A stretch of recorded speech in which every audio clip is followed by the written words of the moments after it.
अस्सलाम वालेकुम। हम जो खुराक खाते हैं उसके अंदर मौजूद मालिक्यूल्स और वाटर हमारे डाइजेस्टिव सिस्टम से हमारे ब्लड में एब्जॉर्ब हो जाता है। फिर हमारे ब्लड से इन मालिक्यूल्स और वाटर को हमारे सेल्स तक पहुंचाया जाता है। हमारे सेल्स इन मालिक्यूल्स को मुख्तलिफ केमिकल रिएक्शन में इस्तेमाल करते हैं और उन केमिकल रिएक्शंस के नतीजे में बहुत सा वेस्ट मटेरियल भी बनता है और वो वेस्ट मटेरियल हमारे सेल्स से ब्लड के अंदर रिलीज़ होता है। इसी के साथ हमारे ब्लड के अंदर एक्स्ट्रा वाटर भी मौजूद होता है। अब इस एक्स्ट्रा वाटर को और डिफरेंट वेस्ट मटेरियल्स जैसे कि यूरिया और साल्ट्स वगैरह को ब्लड से कैसे रिमूव किया जाता है, इसके लिए हमारे अंदर मौजूद होता है यूरिनरी सिस्टम। हमारे यूरिनरी सिस्टम का मेन पार्ट हमारी किडनीज़ हैं, जहां ब्लड को फ़िल्टर करके यूरिन बनाया जाता है। यानी किडनीज़ ब्लड को फ़िल्टर करके वेस्ट मटेरियल को यूरिन की शक्ल में बाहर निकालती हैं। आज की वीडियो में हम देखेंगे यूरिन बनती कैसे है, कैसे हमारे ब्लड में से वेस्ट को रिमूव किया जाता है।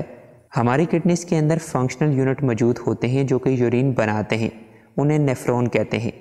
एक किडनी के अंदर 1 मिलियन तक नेफ्रॉन मौजूद होते हैं। यूरिन बनने का अमल 3 फेजेस यानी 3 स्टेप्स में कंप्लीट होता है, जिसमें से पहला स्टेप है प्रेशर फिल्ट्रेशन, दूसरा सेलेक्टिव रीअब्जॉर्प्शन और थर्ड है ट्यूबुलर सिक्रीशन। हर दफ़ा जब हमारा दिल धड़कता है तो लेफ़्ट एट्रियम से जो ब्लड जिस्म की तरफ जाता है उसमें से 20% हमारी किडनीज़ की तरफ जाता है। हमारी किडनीज़ से 1 मिनट में तकरीबन 1 लीटर ब्लड गुजरता है। रीनल आर्टरी हमारी किडनी के अंदर ब्लड लेकर जाती है।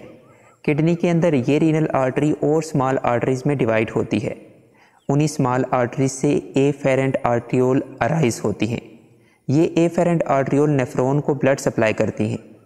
इन्हीं एफेरेंट आर्ट्रियोल से कुछ स्पेशल कैपिलरीज निकलती हैं जिन्हें ग्लोमेरुलर कैपिलरीज बोला जाता है। इन ग्लोमेरुलर कैपिलरीज को बोमेन कैप्सूल ने सराउंड किया हुआ होता है। बोमेन कैप्सूल कप शेप या सी शेप स्ट्रक्चर होता है जो ग्लोमेरुलर कैपिलरीज की सराउंडिंग में मौजूद होता है। यूरिन बनने का पहला स्टेप यानी प्रेशर फिल्ट्रेशन इसी जगह पर होता है।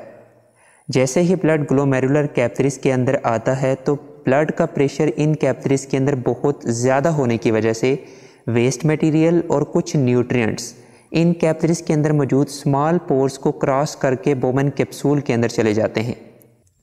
यहाँ पर एक बात, ब्लड सेल्स और लार्ज प्रोटीन्स ग्लोमेरुलर कैपिलरीज की वॉल को क्रॉस नहीं कर सकती, यानी ब्लड सेल्स और लार्ज प्रोटीन्स ब्लड कैपिलरीज के अंदर ही रहते हैं, वो ग्लोमेरुलर कैपिलरीज की वॉल को क्रॉस करके बोमेन कैप्सूल के अंदर नहीं जाते। अब ये जो वेस्ट मटेरियल और कुछ न्यूट्रिएंट्स बोमेन कैप्सूल के अंदर फ़िल्टर होकर आते हैं, इन्हें ग्लोमेरुलर फिल्ट्रेट बोला जाता है। याद रखिएगा, इस ग्लोमेरुलर फिल्ट्रेट के अंदर glucose, amino acid, ions, water और मुख्तलिफ वेस्ट मटेरियल्स जैसे कि यूरिया वगैरह मौजूद होता है। फिर यूरिन बनने के दूसरे अमल में यानी सेलेक्टिव रीअब्जॉर्प्शन में ग्लोमेरुलर फिल्ट्रेट के अंदर मौजूद यूज़फुल मालिक्यूल्स जैसे कि ग्लूकोज, अमाइनो एसिड, कुछ साल्ट और कुछ वाटर को ब्लड के अंदर दोबारा से रीअब्जॉर्ब किया जाता है। अब ये रीअब्जॉर्प्शन होती कैसे है? जब ग्लोमेरुलर फिल्ट्रेट बोमेन कैप्सूल से प्रॉक्सिमल कन्वोल्यूटेड ट्यूब्यूल में आता है तो इस प्रॉक्सिमल कन्वोल्यूटेड ट्यूब्यूल को भी बहुत सारी कैपिलरीज जिन्हें पेरिट्यूब्यूलर कैपिलरीज बोला जाता है उन्होंने सराउंड किया हुआ होता है। ग्लूकोज, अमाइनो एसिड, कुछ वाटर और साल्ट्स इस प्रॉक्सिमल कन्वोल्यूटेड ट्यूब्यूल में से ब्लड कैपिलरीज के अंदर रीअब्जॉर्ब हो जाते हैं। इसी तरह से फिर ये फिल्ट्रेट लूप ऑफ हेनले में मूव करता है। लूप ऑफ हेनले की सराउंडिंग में भी कैपिलरीज मौजूद होती हैं। वाटर और साल्ट्स लूप ऑफ हेनले से इन ब्लड कैपिलरीज के अंदर रीअब्जॉर्ब हो जाता है। इसी के साथ नेफ्रॉन का आखिरी हिस्सा जिसे डिस्टिल कन्वोल्यूटेड ट्यूब्यूल बोला जाता है, यहाँ से भी कुछ साल्ट्स ब्लड के अंदर रीअब्जॉर्ब होते हैं। याद रखिएगा, इन सब पार्ट्स के अंदर यानी proximal convoluted tubule, loop of Henle और डिस्टिल कन्वोल्यूटेड ट्यूब्यूल में सिर्फ रीअब्जॉर्प्शन का प्रोसेस नहीं होता बल्कि यहाँ पर सेक्रीशन का प्रोसेस भी हो रहा होता है। यानी ब्लड में से कुछ वेस्ट मटेरियल्स जैसे कि यूरिया, क्रिएटाइन मॉलिक्यूल और हाइड्रोजन आयंस इन ट्यूब्स यानी प्रॉक्सिमल कन्वोल्यूटेड ट्यूब्यूल और डिस्टिल कन्वोल्यूटेड ट्यूब्यूल के अंदर मूव करते हैं।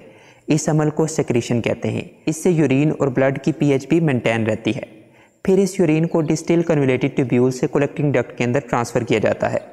एक कलेक्टिंग डक्ट के अंदर बहुत सारे नेफ्रॉन की डिस्टिल कन्वोल्यूटेड ट्यूब्यूल ओपन होती हैं। फिर कलेक्टिंग डक्ट रीनल पेल्विस के अंदर ओपन होती हैं। फिर इस यूरिन को रीनल पेल्विस से यूरेटर के ज़रिए यूरिनरी ब्लैडर के अंदर लाया जाता है, जहाँ पर इस यूरिन को स्टोर किया जाता है।